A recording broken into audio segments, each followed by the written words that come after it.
aso, Dok. Yan din ang sasabihin ng iba tungkol sa aso nila. Pero ang totoo, hindi ako sigurado kung totoo ba siyang aso. Minsan, kinain niya ang aso nila. Kinain niya yung buo. Hindi niya. Kinain niya. Tapos nilulun niya.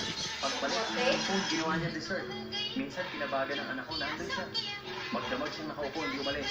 9 na oras nung binantayan si Connor. Kaya tingin ko, baka yung percentage na yun ay para sa regular na aso, hindi para sa kanya. Alam mo, napakatapang niya. Umasa tayo okay siya.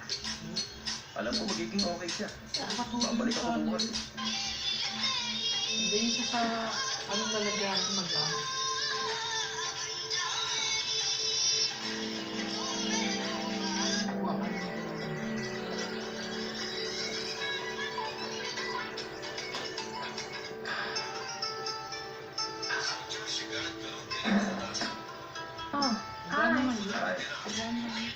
Ayun, dun muna siya sa clinic ngayong gabi. Pero mukhang maayos na rin siya nung umalis ako. Alam mo ang bet ng bahala sa kanya.